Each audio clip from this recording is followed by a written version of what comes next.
Welcome back to our coverage of the death of Fidel Castro, dead overnight at the age of 90. They're celebrating on the streets of Miami's Little Havana, but it is a much different scene in Havana, Cuba, and that is where Hannah Berkeley is this morning.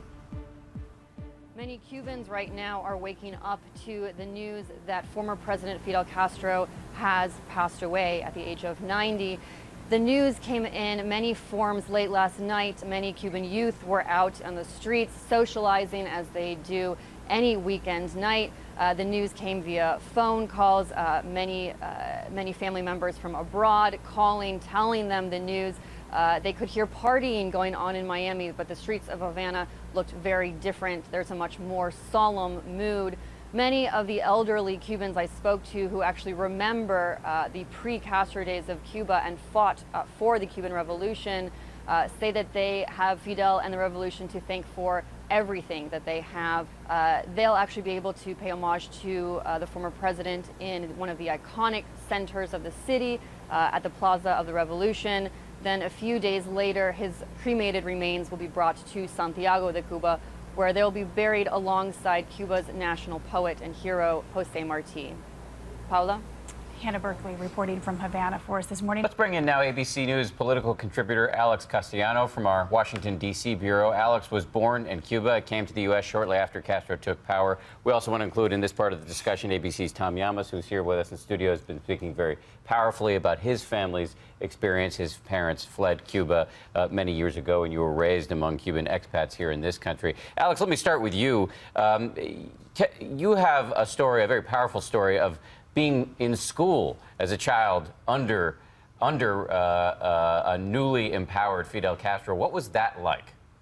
Well, that's one of the reasons my parents left Cuba, took us out of Cuba to the United States. I would, when Castro took over, I would bring home from school the color-in pictures of the brave Cuban soldier bayoneting the cowardly American soldier, brainwashing the kids. And one day at school, our teachers said, all right, kids, pray to God for ice cream.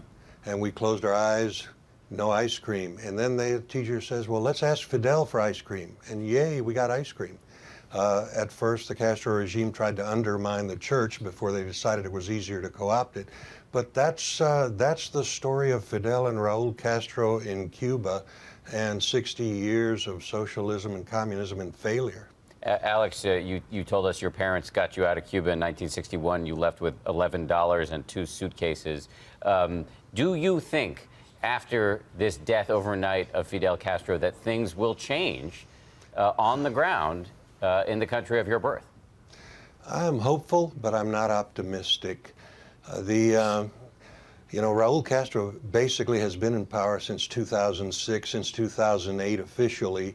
And Cuba is a military oligopoly. It's run by the military, the generals. Raul Castro is the head of the military. And all business in Cuba runs through a thing called Gaesa, which is a conglomerate owned by the military itself.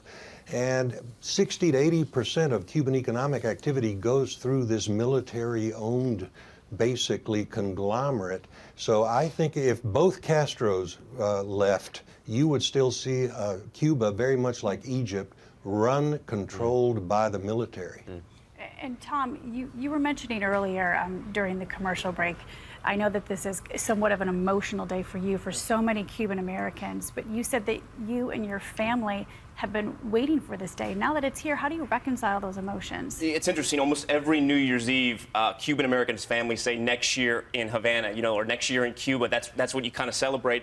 I think it's a time for reflection. It's a time to remember all of our relatives that came over, like my grandparents, who never got to see their country again, but who never fully unpacked their briefcases and their luggage because they thought there would be a day where they could go back. As far as Cuba changing, more than 75% of Cubans right now have known no leader other than Fidel Castro or Raul Castro. They don't know what democracy looks like. For any change to happen, it's going to have to happen with the Cuban people. Probably should not expect overnight change. Yeah. Tom Llamas, that image of your grandparents never fully unpacking is indelible. Thank you very much, both to Tom Llamas and Alex Castellano.